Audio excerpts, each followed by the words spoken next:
Hello everyone and welcome to my Sega Saturn collection. Now the Sega Saturn was released in 1995. It was Sega's answer to the PlayStation and Nintendo 64. It was designed to compete with those consoles. It failed miserably, unfortunately. It did have some pretty good games. Mostly the reasons why it failed was A, it launched early, which annoyed a lot of publishers and retail partners. It was in the US it launched early. It was meant to launch, I think it was meant to launch in sort of September, and it ended up launching in something like May or something like that. And well, it launched in July. I think it was meant to launch in sort of October that time, and then it launched around. It was the first E3 in 1995, where it launched early. It was available in select stores. Annoyed a lot of retailers and annoyed a lot of developers and publishers who had games in development at the time. Add that to the fact that while it was technically superior to the PlayStation, it was very difficult to program for. It had three different CPUs. It had two graphics processors that were named VDP1 and VDP2. I think it's Visual Display Processor or Virtual Display Processor. I don't know, I'm guessing that's what they're called. So essentially it had two graphics processors. One would do sort of 2D and one would do 3D objects, I guess. But yeah, it had a dedicated audio processor as well. It had the one sort of main sort of CPU as well. But the problem with that system is they were never designed to work together, or they were very difficult to get to work together. So developers found it very difficult to program for. That led to developers not wanting to support it, and the Saturn versions of games being inferior, turning out inferior to the PlayStation, as developers couldn't fully utilize the onboard power of the Sega Saturn. A bit like the PlayStation 3, you could argue, in the early days of PlayStation 3, when again the Cell CPU was just too advanced for or too different for developers to get their head around. But that was one of the reasons why it failed again. But the Saturn I thought was a really good system. Very rare these days. Very difficult to find. So let's get to it then. With our first game, Sega Rally Championship. Amazingly faithful arcade conversion. I remember this in the arcades back in the early 90s. There it is. Don't have the booklets with them. I should point out that the European games, they were kind of like DVD cases. I've got a DVD case for you. We'll use Star Wars Knights of the Old Republic. So you can see here, this is a DVD case compared to a Saturn case. A little bit taller, and I think a little bit... Oh no, they're the same. Are they the same? Well, the DVD case sticks out a little bit. You can just see it sticking out a little bit, but that's a DVD, kind of like a DVD case. It didn't have a sort of cover on it there, like a DVD case, but had this cardboard on it. And the problem was, if you look inside it, it's just a bit of cardboard there that separates the two sort of plastic parts of it. And this, not the best. You can see it's kind of starting to come away there. You can kind of just see it in there. You can see it's just starting to come away. Not the best. The US games came in dual cases. They were kind of this was the other flaw as well, is the disc would always fall out. The CD-ROM would always fall out. These were never the best of cases in Europe. Anyway, the US ones came in, they were the same size, but they were dual cases, so they had plastic around them as well, and they were never closed properly. Like they could always just open. They were kind of flimsy. I never liked the European cases for the Sega Saturn. I was never a huge fan of these things. The other cases that they came in was these plasticky ones as well. This is Sonic R, which was kind of a crappy racing game. It was you just kind of moved around. It wasn't anything like Mario Kart. I'm thinking maybe it's like Sonic's version of Mario Kart. This one, not in the best of condition. I did buy my Sega Saturn 2010, and it was a job lot. So most of these games are job lot games. Now, trying to get these bloody plastic cases open, bit of a pain. That one was fairly easy, actually. but some of these are a bit of a pain. This was developed by Traveller's Tales as well, this one. Again, no manual. This one came with the Saturn. It came with, I think, the majority of the games. I bought a few games. I think I only bought like 3 of these games, but the majority of them came with the console. They're not in the best of conditions. Mark 1 Sega Saturn, so it came with the Mark 1 controller, and it had oval buttons on it instead of the round buttons, which was the later ones. I think the oval button ones were more difficult to modify, apparently. We've also got, speaking of PlayStation ports we're talking about, we have Tomb Raider, of course, the original Tomb Raider on Sega Saturn. It was slightly inferior. Again, this is another one.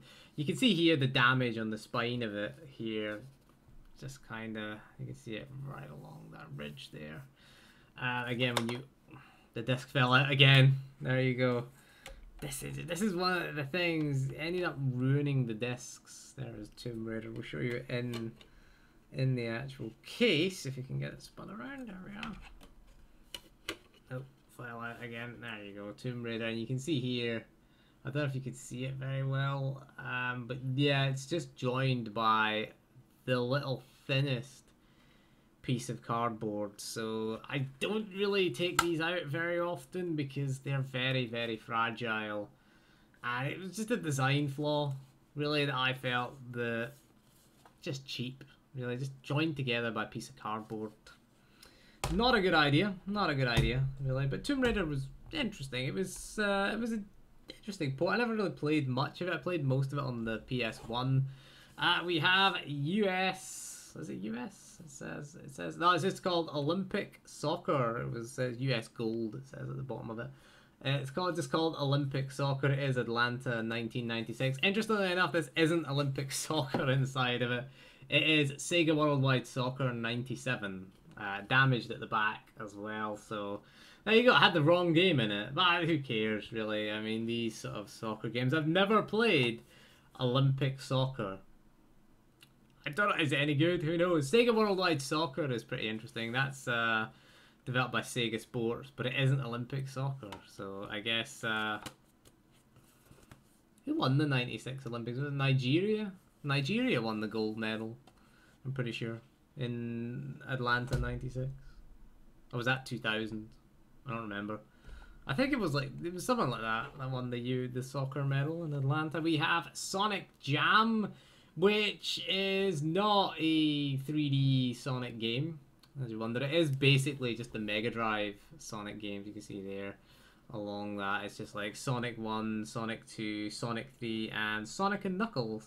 Also has Sonic Jam, which is just like a little 3D world that you wander about. The menus were in sort of full 3D. It's got a little bit of the warranty seal still on it. This one might be a pain to open. This one does actually have the manual inside of it. I think this is one that I bought. I bought Sonic Jam separately. Quite an interesting collection. It's basically just the Mega Drive games it comes with.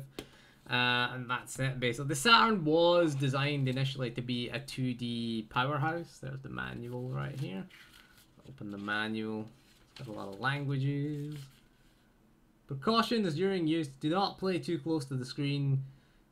Set a good distance away from the television. Play the game on a small television screen, preferably. Why? Oh, God. Can't play it on I have a 40-inch TV, so that's me out. Make sure the room you're playing is well lit.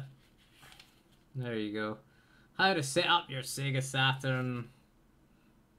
You got your Sega Saturn. Does it not give you anything? The controls, there you go. There's a Saturn controller. There. I have a Mark 1 Saturn controller, which sucks. There was three versions of the Saturn controller. There's there was the Mark 1, the Mark 2, there's the 3D pad, which was the first analog stick, the controller with the first analog stick.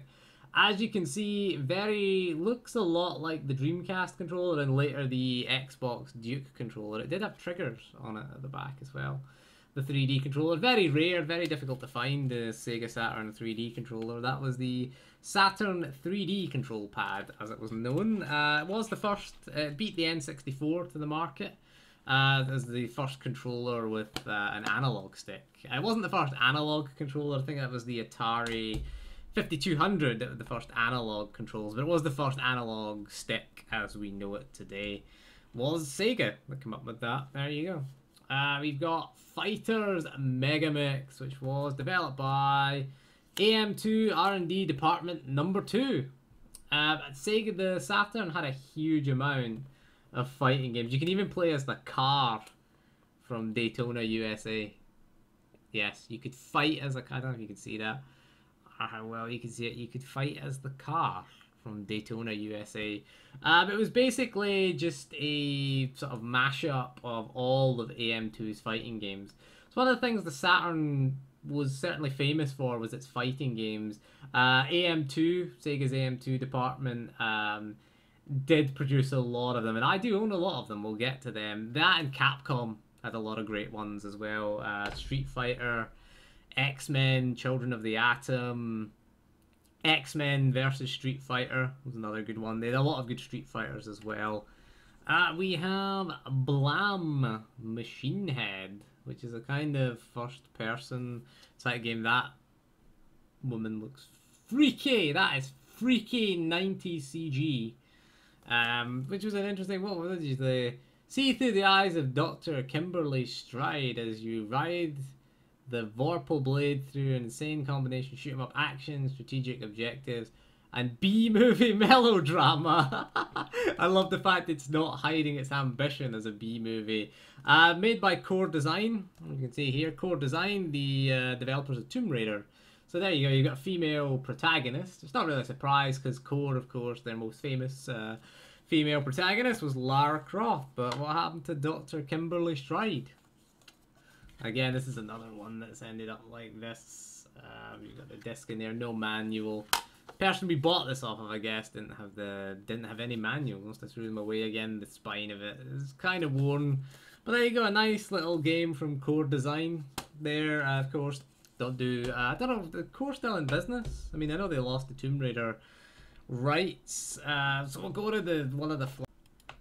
Alright, so once again, OBS decided to freeze up. Once again, it's getting shit with this camera, OBS. It really hates this camera. So let's take a look at Nights into Dreams. This was one of the sort of flagship Sega Saturn games. It also was one of the first games to support the 3D control pad. This example is in poor condition, as you can see. One of the reasons I bought this Sega Saturn was for Nights into Dreams. This is such a valuable game that I put it in a CD sleeve. Again, because it's Nights. One of the most sort of sought after games. It's upside down. I'll turn it that way. There you go. So Nights into Dreams was developed by Sonic Team. Of course, the team that made Sonic, in case you're wondering. But this is one of those kind of games. It was a kind of 3D sort of... You kind of flew around on a 2D plane, collected rings. You would collect, or you fly through rings instead of collecting rings, and you did laps around a track. And then it was quite a colourful little game. It had great music as well in it. That's one of the things the Saturn games did. Have fantastic audio as well. But there you go, Nights. You fight for Nightopia's sanity. So it's got a sanity meter. It's like Perfect Dark. Really, not Perfect Dark, Eternal Darkness on the GameCube, maybe it's like that. You don't have a sanity meter in it. It's quite a colourful little game. Kind of a sort of, you had knights there. I think it was a female, I'm not sure. Nobody sure. It looks like Sonic, really. It looks like this Sonic, doesn't it? Similar art style. Again, it was the same team that made it, Sonic Team that developed that. Also, we have Christmas Nights as well, which was another little add-on.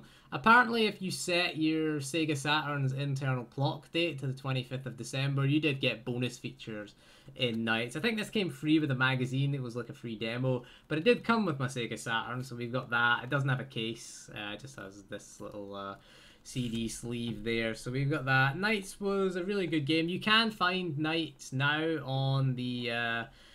you can find it on PC, and you can get it on Steam, you can get it on Xbox Live Arcade, and I think you can get it on the PlayStation Network as well. Nights. Alright, we're back once again with camera crash number 2. It still records the audio, but loses the video feed. Right, so let's get through this quickly. Gun Griffin, it's a mech shooter. You shoot things as a big mech. There you go. We have Sega Worldwide Soccer 1998, which again is actually Sega Worldwide Soccer 1998. Let's get through this quickly. We've got some fighting games now. Virtua Fighter 2, which was a really good arcade port, way better than the Sega 32X version. We don't have the manual, but again, because it's Virtua Fighter, we have the disc in there. Let's get through this quickly before the camera shuts off again. Another game that I decided to buy was Night Warriors Dark Stalker's Revenge, which I guess was French. It's the French sticker on the front of it. It has a warning sticker in French. This one's in pretty good condition. It still has a little tag in it. Sega Saturn games had that thing that's stuck to a shelf on it. This game, look at the thickness of that manual. You can't even close the case. The manual is so thick. There's the disc, which I put in there. Again, to save it, I put quite a few of the sort of more valuable games discs in there. Look, you cannot close the case. The manual is so thick. Even if you take the disc out, the case will still not close properly. There you go. That manual. These cases sucked, right? These cases were awful. There it is. There is the manual. Which, I mean, it's got a nice paper feel to it. You've got all of the characters in various different languages. Rather than do it as one, you've got it there. There it is. There it is in German again. And you have it in English as well. You have all the character bios and things like that. It's quite cool. It's quite detailed. It's not in color, mind you, but you've got all the special moves and things like that. So it is nice that they've got, but my god, it's a tome. We have a bloody tome. It's how many pages is it? Does it tell you how many pages it is? 139, 140, 143 pages for the manual. It's not that complicated. It's a fighting game. But each language has its own separate character bios and moves. So I guess this is the actual European one instead of a UK one. We have Resident Evil, which we kind of talked about. I bought this one separate. I also bought Night Warriors because it's a Capcom fighting game, 2D fighting game, which was amazing on the Saturn. There's Resident Evil. Does come complete with the manual. This case does close as well, and it was the plasticky case. Again, we talked a bit about the Resident Evil port on Sega Saturn in our Resident Evil in 2017 video. It was interesting. It did feature a battle mode. It featured extra costumes. It was generally considered inferior to the PlayStation version, although I quite like it.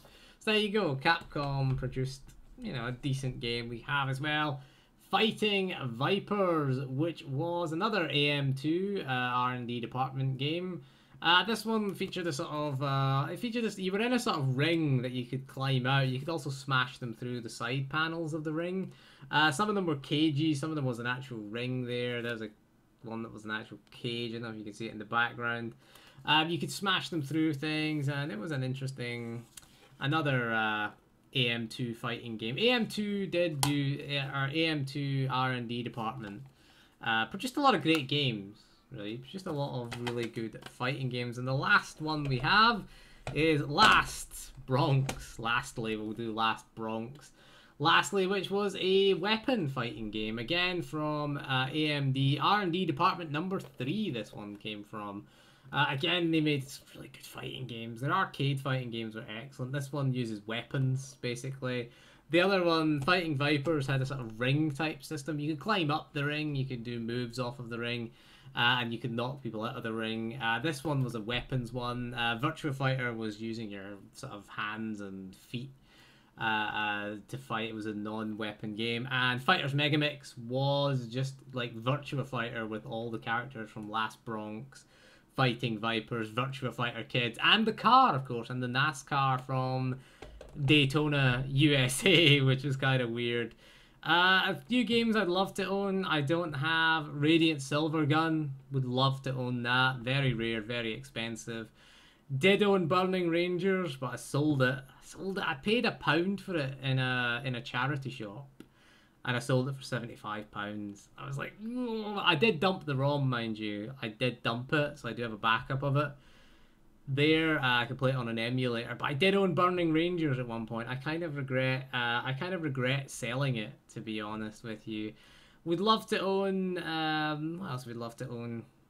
Guardian Heroes. Again, you can get these on Xbox Live Arcade. Guardian Heroes was another really good game. Radiant Silvergun, Burning Rangers. Don't own Daytona USA, surprisingly enough. Don't own that. But I'd love to own that. I think I'd love to. It's not a very rare game. It's not an especially rare game. We better go because the camera's getting a bit glitchy. But anyway, thank you for joining me for this video. I will see you again soon, and goodbye.